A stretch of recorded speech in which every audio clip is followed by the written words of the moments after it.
കേരളത്തിലെ മുഖ്യമന്ത്രി ആണും പെണ്ണും കെട്ടവനായതുകൊണ്ടാണ് അതിൽ പോയി ഒപ്പിട്ടത് എന്ന് പറയാതിരിക്കാൻ നിവൃത്തിയില്ല. ഒന്നുകിൽ മുഖ്യമന്ത്രി ആണാകണം, അല്ലെങ്കിൽ പെണ്ണാകണം.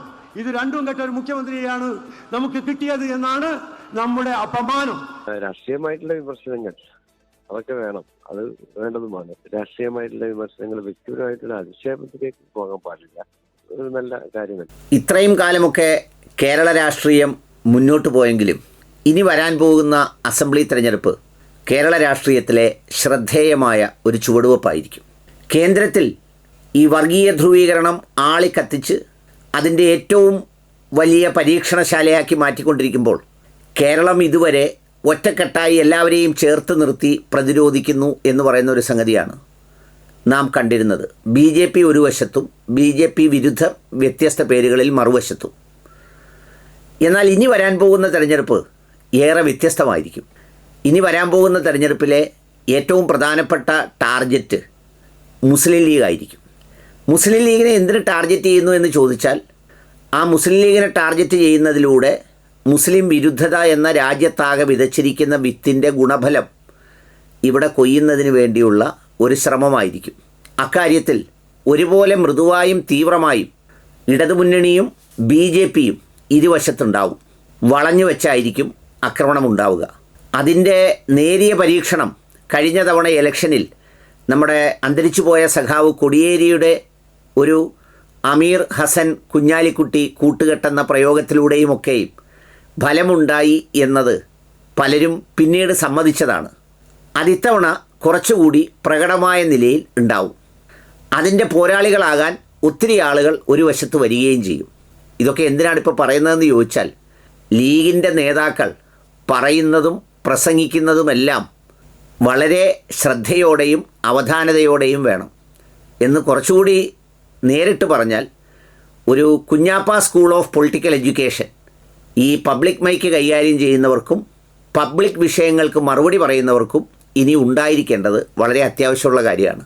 കേരളത്തിലെ ഏറ്റവും വലിയ ഒരു അതിദരിദ്രനുണ്ട്. ആ ദരിദ്രനായത് ജനങ്ങളെ മുഴുവൻ ബാധിക്കും. ആ അതിദരിദ്രൻ ഗവൺമെൻറ്റാണ്. കേരളത്തിലെ ഏറ്റവും വലിയ അതിദരിദ്രൻ ഇപ്പോൾ സത്യത്തിൽ ഗവൺമെൻറ്റാണ്. ഗവൺമെൻറ്റിൻ്റെ കയ്യിൽ അത്യാവശ്യത്തിന് പോലും കാശില്ല. കോമ്പൗണ്ടിലുള്ള ചെങ്കല്ലുണ്ടെങ്കിൽ അത് വെട്ടാൻ അനുവാദം കൊടുക്കുകയാണ് അവിടുത്തെ തൊഴിലാളികൾക്ക് ശമ്പളം കൊടുക്കാൻ. ഇപ്പോൾ വലിയ പ്രഖ്യാപനം നടത്തിയില്ല അസംബ്ലിയിൽ. ബഹുമാനപ്പെട്ട മുഖ്യമന്ത്രി നടത്തിയ പ്രഖ്യാപനം കഴിഞ്ഞിട്ട് ധനകാര്യമന്ത്രി നടത്തിയ ഒരു പത്രസമ്മേളനമുണ്ട്. ബോഡി ലാംഗ്വേജ് നിങ്ങളൊന്ന് നോക്കിയാൽ മതി. അദ്ദേഹത്തിൻ്റെ വാക്കുകൾ എത്രമാത്രം ആത്മവിശ്വാസം ഉണ്ട് നിങ്ങളൊന്ന് നോക്കിയാൽ മതി. പാവപ്പെട്ടവന് കിട്ടിക്കൊണ്ടിരുന്ന സർവീസ്, അതുപോലെ തന്നെ ആരോഗ്യരംഗത്ത് മറ്റൊരു എങ്ങോ എല്ലാം പോയ കാലത്ത് അത് അപ്പോഴാണ് അതിദരിദ്രരില്ലാത്ത കേരളം എന്ന് പ്രഖ്യാപിക്കുന്നത്. ഇത് കുറച്ച് മുമ്പ് പ്രഖ്യാപിച്ചിരിക്കുകയാണെങ്കിൽ ഇതിനേക്കാൾ യാഥാർത്ഥ്യ ബോധമുള്ളത് എന്ന് പറയാൻ പറ്റും. ഇപ്പോൾ കൂടുതൽ മോശമായിരിക്കുകയാണ് ആളുകളുടെ സ്ഥിതി. ആവശ്യമില്ലാത്ത എക്സ്പെൻഡിച്ചർ അവസാനിപ്പിക്കാൻ ഇടതുപക്ഷ ഗവൺമെൻറ്റിന് സാധിക്കുന്നില്ല. ഞങ്ങൾക്ക് ബദൽ എല്ലാ കാലത്തും ഉണ്ടായില്ലേ. ഞങ്ങൾ പൊതുമേഖല റീസ്ട്രക്ചറിങ് ഞാൻ പറഞ്ഞിട്ടില്ലേ, 90കളിൽ പറഞ്ഞിട്ടുണ്ട്. ഒരു ശക്തിയായി എതിർത്തുകൊണ്ടാണ് 90കളിൽ പൊതുമേഖല റീസ്ട്രക്ചറിങ്. ഇപ്പോൾ എത്ര കോടി പോയി. അപ്പോൾ ശമ്പളം കൊടുക്കാൻ വേണ്ടി അന്ന് റീസ്ട്രക്ചറിങ്ങിനെ എതിർത്തവർ ഇപ്പോൾ ശമ്പളം കൊടുക്കാൻ വേണ്ടി കല്ല് വെട്ടി വിൽക്കുകയാണ്. അവിടെ എത്തി മെഷീനറിയൊക്കെ വിറ്റ് തീർന്നു കൊണ്ടുപോയി. നിങ്ങളിവിടെ അരിക്കോട്ടും അവിടെ ഒന്ന് പോയി അന്വേഷിച്ച് നോക്കി. ഞാൻ പറയുന്നത് വസ്തുതയല്ലേ. ഒരുപാട് പണം ചോർന്നു പോകുന്ന വഴികളുണ്ട്. അതൊക്കെ UDF വരികയാണെന്നുണ്ടെങ്കിൽ ഇതിൻ്റെ ആൾട്ടർനേറ്റീവ് അതാണ്. ആനുകൂല്യങ്ങൾക്കാണ് കെട്ട്, ആശുപത്രിക്കാണ് കെട്ട്. പക്ഷേ ബാക്കി പൊടിപടലങ്ങൾക്കൊന്നും യാതൊരു കുറവുമില്ല. ദരിദ്രരില്ലാത്ത കേരളം എന്ന് പ്രഖ്യാപിക്കാൻ 1.5 കോടിയോ എത്രയോ ചിലവായി. അവർക്കൊരു ആറ്റിറ്റ്യൂഡ് അല്ലെങ്കിൽ തന്നെ ഉണ്ട്. പ്രത്യേകിച്ച് അവിടെയുള്ള ഉദ്യോഗസ്ഥ ലോബിക്ക് ഒരു ആറ്റിറ്റ്യൂഡുണ്ട്. ഇവിടെ നോർത്ത് ഇന്ത്യയിലും അതുപോലെ തന്നെ മറ്റു സംസ്ഥാനങ്ങളിലും കൊടുക്കുന്ന പലതും കേരളത്തിൽ കൊടുക്കേണ്ട ആവശ്യമില്ല. ഇതൊന്നും കേരളത്തിന് കൊടുക്കേണ്ട ആവശ്യമില്ല എന്ന നിലപാടുള്ളവരാണ് ഡൽഹിയിലുള്ളവർ. അതുകൊണ്ട് കേരളത്തിന് കൊടുക്കുമ്പോൾ അവർ വളരെ പിസ്കേ കൊടുക്കുകയുള്ളൂ. അതിന് കാരണം പറഞ്ഞാൽ എന്താ, അവിടെ അതിൻ്റെ ഒന്നും ആവശ്യമില്ല. ഈ ആവശ്യമില്ലാത്തപ്പോൾ നമ്മൾ തന്നെ നിയമസഭയിൽ പ്രഖ്യാപിച്ചിരിക്കുകയാണ്. ഇനി എങ്ങനെ വാങ്ങും? കാണാൻ നമുക്ക് കുറച്ച് കഴിയുമ്പോൾ പല ആനുകൂല്യങ്ങളും അവർ വെട്ടിക്കുറക്കും. കാശ് കൊടുക്കാത്തതുകൊണ്ട് ആശുപത്രിയിൽ കൊണ്ടുവച്ച ഉപകരണം എടുത്തു കൊണ്ടുപോവുക. എന്നിട്ട് കേരളം പ്രഖ്യാപിക്കുകയാണ് ഞങ്ങൾ ദരിദ്രരില്ലാത്ത കേരളമാണ് നമ്പർ 1. നാക്കുപ്പയും സ്ലിപ്പും ഒക്കെ ആർക്കാ പറ്റാത്തത്? നിയമസഭയിൽ നിങ്ങൾ കേട്ടില്ലേ? ഞാനിപ്പോൾ അത് പറയണോ? എത്ര ഉന്നത സ്ഥാനത്തിരിക്കുന്നവർക്കും ചിലപ്പോൾ പറ്റും. അതുപോലെ തന്നെ സെഗ്മെൻറ്റിലൊക്കെ പിഴവുണ്ടാവാം. അത് പാർട്ടിക്ക് രീതിയുണ്ട് എന്നുള്ളത് ജനങ്ങളെ ബോധ്യപ്പെടുത്തലാണ് പ്രധാനം. അത് ഞാൻ നാളെ പറഞ്ഞാൽ എന്നെയും തിരുത്തും, ഒരു സംശയവും വേണ്ട. ഇന്ന് PMA സലാം സാഹിബിൻ്റെ പ്രസ്താവനയും കുറച്ച് ദിവസങ്ങൾക്ക് മുമ്പ് KM ഷാജിയുടെ പ്രസ്താവനയുമൊക്കെ ഉപയോഗപ്പെടുകയും ഉപയോഗപ്പെടുത്തുകയും ചെയ്യുന്ന രീതി തിരിച്ചറിഞ്ഞു വേണം ഇക്കാര്യത്തിൽ നിലപാടെടുക്കാൻ. പൊളിറ്റിക്കൽ സ്റ്റേറ്റ്മെൻറ്റുകൾ നടത്തുന്നത് വളരെ അവധാനതയോടെ വേണം. ഇന്ന് കുഞ്ഞാപ്പ ഒരു പൊളിറ്റിക്കൽ സ്റ്റേറ്റ്മെൻറ്റ് നടത്തി. കേരളത്തിൽ അതിദാരിദ്ര്യം പൂർണ്ണമായി മാറിയിട്ടില്ല, ഒരു അതിദരിദ്രൻ ബാക്കിയുണ്ട്, അത് കേരള സർക്കാരാണ്. എത്ര സറ്റയറാണ്, ബട്ട് ഷാർപ്പായിട്ടുള്ള പൊളിറ്റിക്കൽ കമൻറ്റുമാണ്. ഞാനിത് പറഞ്ഞതിൻ്റെ കാരണം, ഇപ്പോൾ PMA സലാം പ്രസംഗിച്ചു, ആണും പെണ്ണും കെട്ട നടപടിയാണ് അതിൽ ഒപ്പിട്ടത് എന്നൊക്കെ പറയുന്ന പ്രയോഗങ്ങൾ കേരളത്തിൽ അങ്ങനെ വലിയ ഭീകരമായ പ്രയോഗങ്ങളൊന്നുമല്ല. അതിനേക്കാൾ തീവ്രമൊക്കെയായ ഒരുപാട് പ്രയോഗങ്ങൾ രാഷ്ട്രീയ പ്രസംഗങ്ങളിൽ പലരും നടത്തിയിട്ടുണ്ട്. ഇപ്പോൾ എന്താ ഒട്ടുമുക്കാൽ അട്ടി വെച്ചതുപോലെ എന്നൊക്കെ മുഖ്യമന്ത്രിയുടെ പ്രയോഗം ഉണ്ടായിരുന്നു. അതിനൊക്കെ നേരെ വിമർശനങ്ങൾ ഉണ്ടാകുമ്പോഴും അതിൽ ഈ പറഞ്ഞ ബോഡി ഷെയ്മിങ് അല്ലെങ്കിൽ പൊളിറ്റിക്കൽ കറക്റ്റ്നെസ് ഒക്കെയാണ് ചർച്ച ചെയ്തെങ്കിലും അതിലൊന്നും മതം വരില്ല, അതിലൊന്നും ജാതി വരില്ല. എന്നാൽ ഇത്തരം പ്രസ്താവനകളിലൊക്കെ ജാതി വരും, മതം വരും. എന്ന് വെച്ചാൽ മുസ്ലിം വിരുദ്ധതയായിരിക്കും ഇത്തവണത്തെ പൊളിറ്റിക്കൽ ഈ തെരഞ്ഞെടുപ്പിലെ ഏറ്റവും വലിയ ആയുധം. അതിനെന്തുകൊണ്ട് ലീഗിനെ ആക്രമിക്കുന്നു എന്ന് ചോദിച്ചാൽ, ലീഗിനെ ആക്രമിക്കുന്നതോടുകൂടി ഈ കമ്മ്യൂണിസ്റ്റ് പാർട്ടിയിൽ നിൽക്കുന്ന മുസ്ലിം നേതാക്കൾക്കും അണികൾക്കും ലീഗ് എന്ന രാഷ്ട്രീയ പാർട്ടിയെ അല്ലേ ആക്രമിക്കുന്നത് എന്നൊരു ചിന്ത വരും. എന്നാൽ ബാക്കി മുസ്ലിം വിരോധമുള്ളവർക്ക് മുസ്ലിം ലീഗിനെ ആക്രമിക്കുന്നത് തൃപ്തിയാവുകയും ചെയ്യും. അതുകൊണ്ടുകൂടിയാണ് നമ്മുടെ നടേശൻ സഖാവൊക്കെ നടന്ന് കാച്ചുന്നത്. ഇനി അത് മൂർച്ഛിച്ച് ആരും എടുക്കാതെ വന്നാൽ അതിൻ്റെ മാക്സിമം പറഞ്ഞ് പുള്ളി എവിടെ വേണമെങ്കിലും പറഞ്ഞു കളയും. കാരണം പുള്ളിക്ക് പറയാൻ വളരെ സുഖവും സൗകര്യവുമുള്ള ഒരു പൊളിറ്റിക്കൽ സ്റ്റേറ്റ്മെൻറ്റായി ഇന്ന് കേരളത്തിൽ മുസ്ലിം വിരുദ്ധത മാറിയിട്ടുണ്ട്.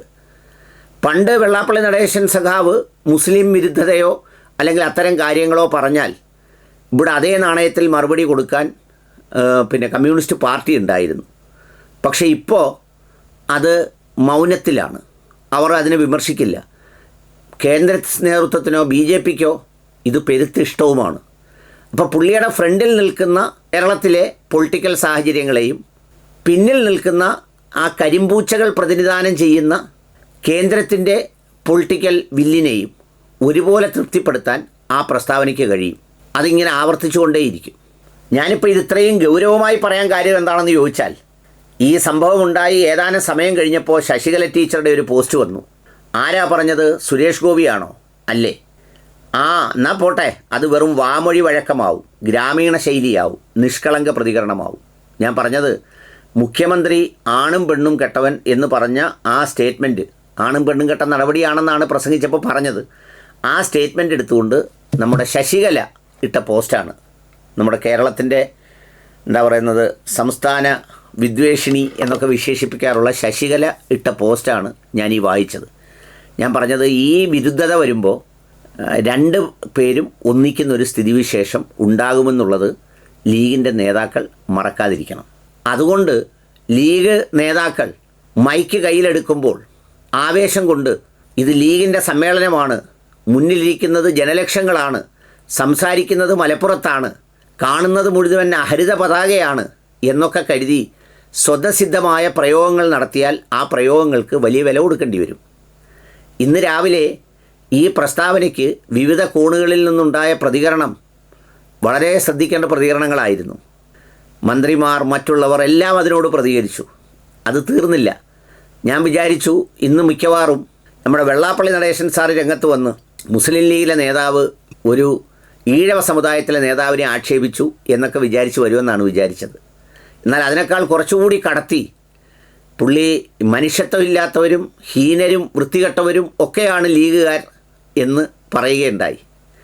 എന്ന് മാത്രമല്ല, ഇനി ഒരു ഘട്ടം കൂടി മൂത്ത് വരുമ്പോൾ മുസ്ലിം ലീഗുകാർ ഭീകരന്മാരാണ്, ഭീകരവാദികളാണ്, അവരാണ് പാകിസ്ഥാൻ ഉണ്ടാക്കിയത്, ഇവരുടെയൊക്കെ പിതാക്കന്മാർ ഭീകരവാദികളായിരുന്നു എന്നൊക്കെ പറഞ്ഞു കളയും.